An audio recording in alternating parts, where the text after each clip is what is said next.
Alors, on quitte l'évier de la cuisine et l'épluchage des carottes pour la soupe du soir, on écoute le Père Chauvin. Nous sommes mardi et aujourd'hui, mardi, c'est une question de foi, une question à la fois. Alors, figurez-vous que l'autre jour, j'ai rencontré une étudiante de notre quartier, Constance, qui m'a posé la question suivante. Elle me dit, je suis vraiment foncièrement croyante, mais en réalité, j'ai jamais lu la Bible. Et donc, par où commencer? Alors, j'ai pas eu le temps de lui répondre parce que j'allais au Franprix du coin, mais je profite de l'occasion pour répondre à Constance. Constance, tu le sais très bien, la Bible, c'est l'histoire de l'alliance entre Dieu et les hommes. C'est l'histoire d'un Dieu qui aime tellement infiniment les hommes que les hommes se sentent attirés par lui, mais quelquefois peuvent l'oublier.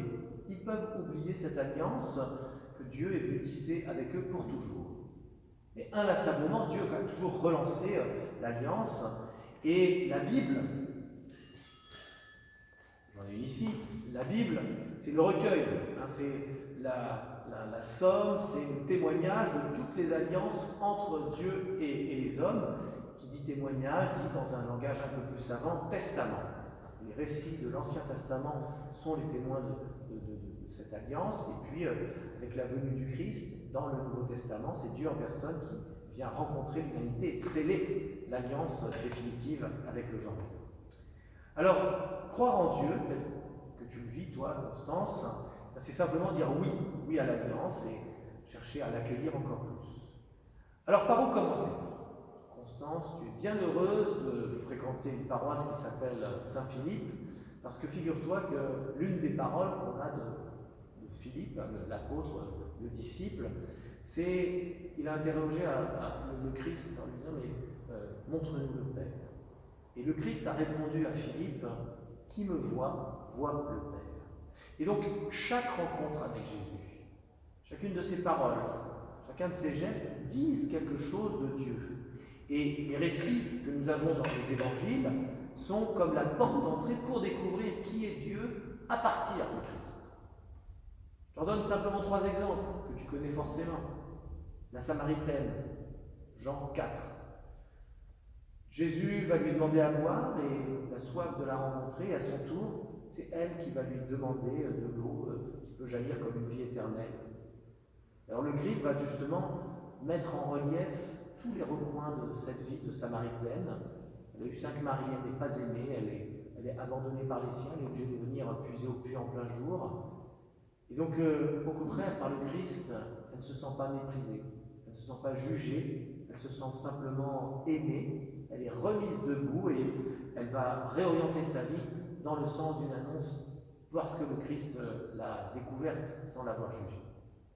Zachée, dont nous avons entendu le récit vendredi dernier, collecteur d'impôts, pas forcément très honnête, perché sur son arbre pour apercevoir le Christ, et là c'est le Christ qui va l'appeler et venir chez lui, il va lui rendre sa dignité.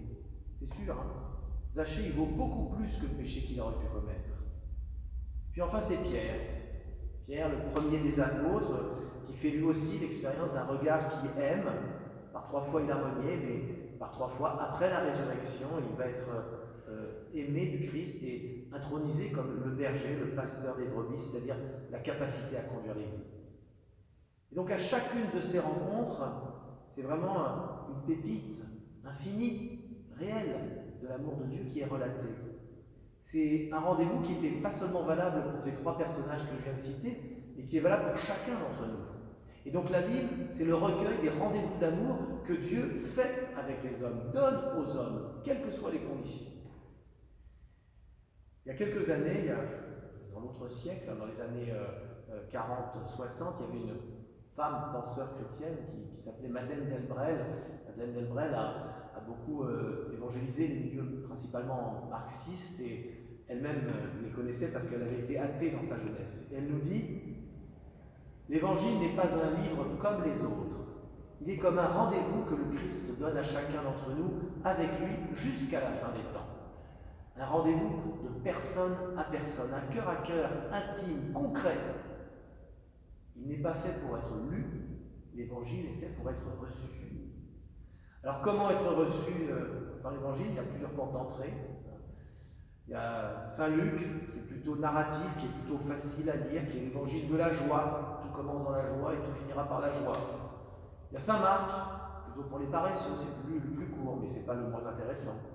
Saint Jean, faussement prétendu le plus symbolique, en tout cas le plus conceptuel. Et puis Saint Matthieu, qui fait peut-être un peu plus le pont entre l'Ancien et le Nouveau Testament.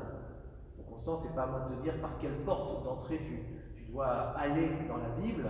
Simplement, c'est à toi de choisir, voir quel chemin tu veux emprunter. Tu as désormais toute la Bible, tout le confinement pour œuvrer. À bientôt.